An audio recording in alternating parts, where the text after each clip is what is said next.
Hello everybody and welcome to another episode of Grok Build Something Beta. There's something very different about this episode, and that is that Grok 4.5 is here, which has thrown a wrench in my plans a little bit because it seems a little anticlimactic to use this awesome new model to just constantly move our little snake game across.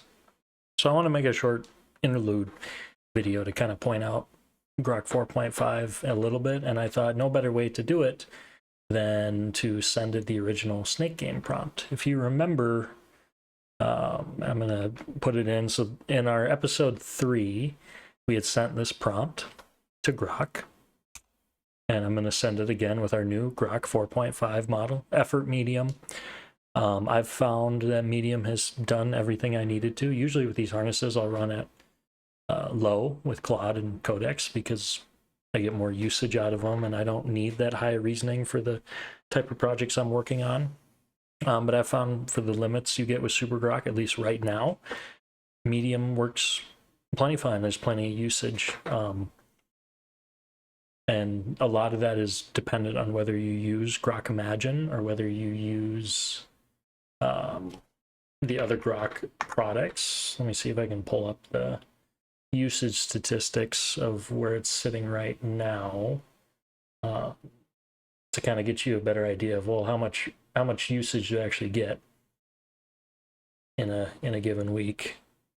So the way, and I just had my limits reset, so the way the usage works, and I haven't used anything but Grok Build, is they pool all their services into one quota. So in this case, all my chat quota, all my live chat quota, and my Grok Imagine is all in one limit.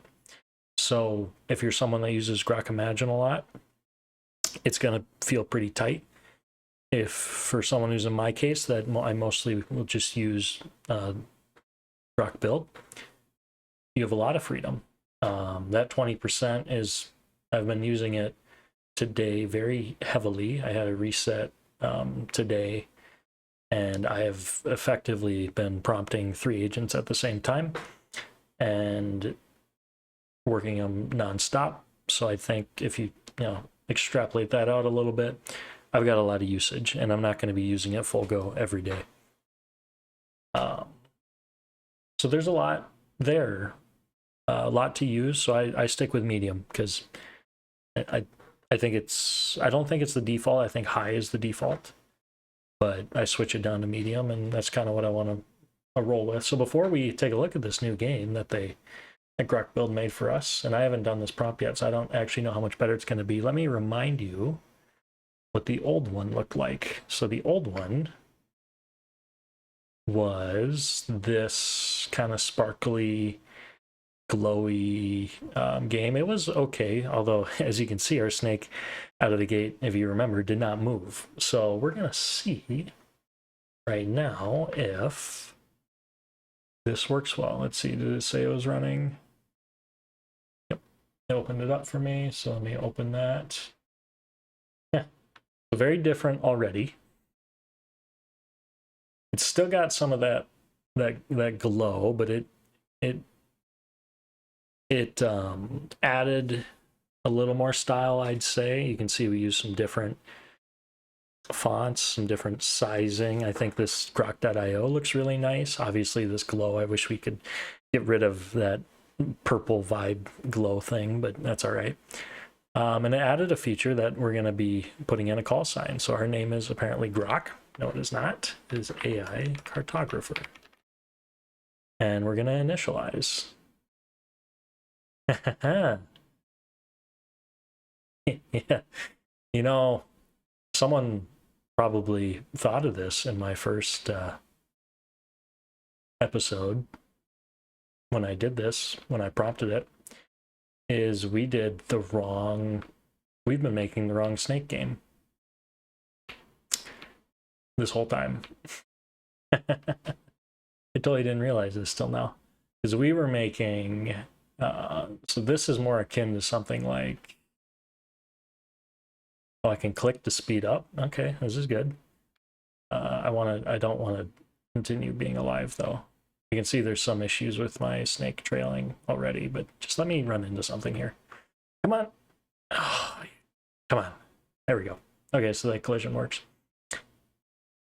This must be, I was thinking this one, this classic snake game. That is not Snake.io. Snake.io is this game. Well, I feel okay, that's not, let me just maybe boot it. Yeah. Sorry. So we actually played the right, or Grok made the right game that I, in my mind, was thinking of the wrong one. So it goes to show,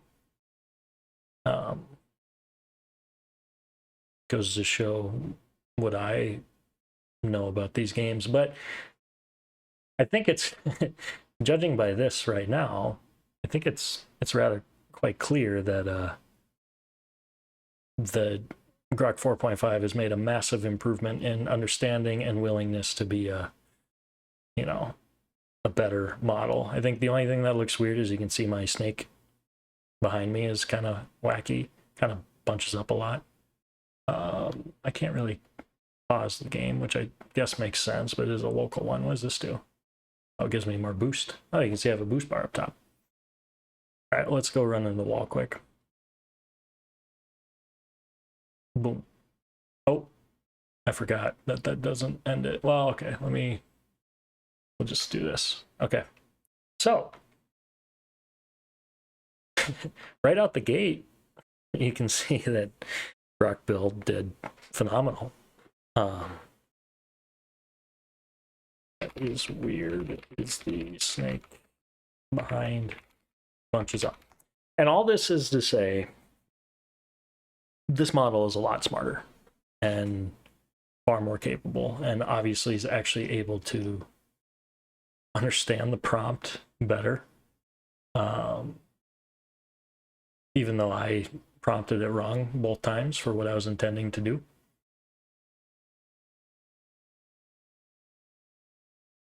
I think there's an interesting layer of, what did the model find more important? This is kind of a neat thing to see in action that this series did. And this is, I mean, there's a lot of layers of why this is important and why prompting is still important to this day. I asked for a Snake.io game, which is what it was produced. And then I described the Google Snake game. So with the old models, it weighted the description heavier. With this new model, it weighted the name of the game that we were basing it on much heavier. And obviously that's not I think I would seriously warn against using that as a general rule of it'll always take your name and basis more than, the description, because as you can see, we've got a little retrying failures here. This hasn't been super common. I've noticed it happens every once in a while, and I'm sure as it gets more popular, because it probably is, we're going to see more of these issues. But obviously this is a sample size of one. Well, yeah, one per model, which is not enough to make a statistics claim at all. It is, but it is an indication of that there could be something there. You can make a hypothesis off it that, and it would maybe be something even worth looking into is, does the new Grok 4.5 weight heavier on the example you provide by name? Essentially, this is a proper noun to Grok. And maybe Grok 4.5 weights a proper noun a lot heavier than it weights the description of the game. And it kind of thinks that, okay, we must have been remembering something different. I wonder if, let's kind of trace through its thought. We got a little time here still. I don't want to scroll all that by hand. Grab you. I kind of want to see what its thought process was now. And this is the nice part about Grok is, oh, I was on the wrong one there, is we can actually inspect this. So here's the original thoughts. Snake IO game from scratch. Let me think about what a good Snake IO game is. I do love these little mini thoughts. They're very adorable. Now, so it pretty immediately went into understanding what the game was. Was I reading the wrong? I don't think I was. That was the right. That was the right one. I want to ask Grok something here while we're here. Do you notice I prompted the description prompt wrong again?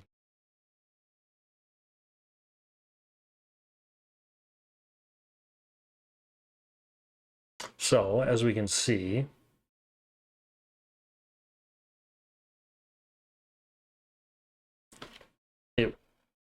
it clearly pointed out what we had just talked about, which is it followed the .io name.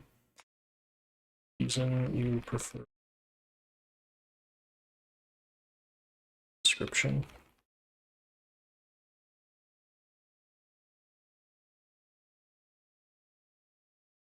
The product identity or proper noun in that case. Flavor text that fit under the name. There's a title bias.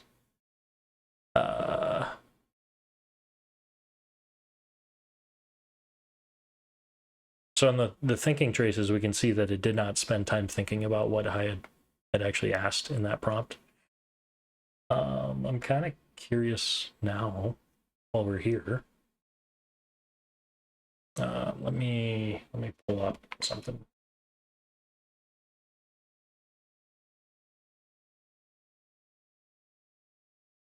I want to see if Claude is going to have the same issue really quick while we're here.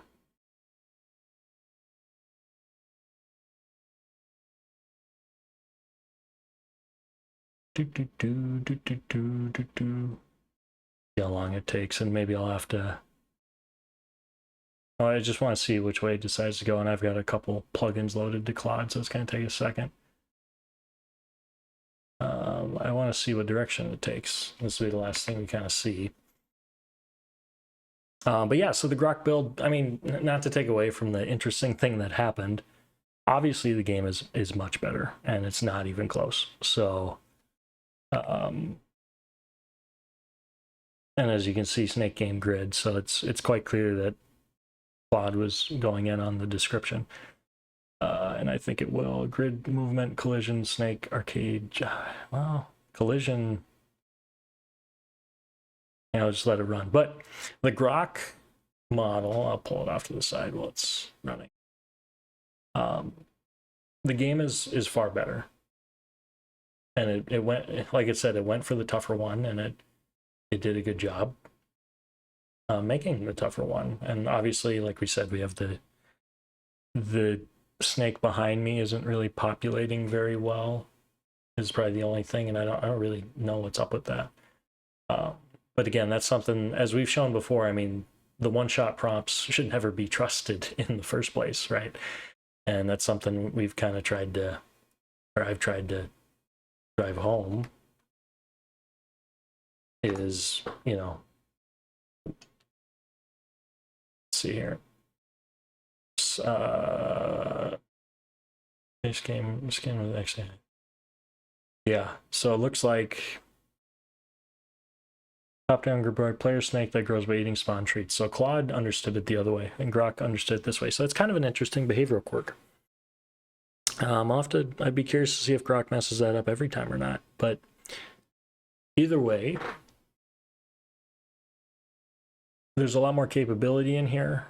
But it does seem to be the case that your prompts still matter with Grok, and that's something that all the models have had in common, is your prompts definitely matter still. So just showing off Grok 4.5. Obviously, we've gotten somewhere way better and way different than where we started with the original Grok build model. And I'm excited to see where this continue to go. So thank you everyone for checking in. And we're going to continue building with this Grok model in the next episode.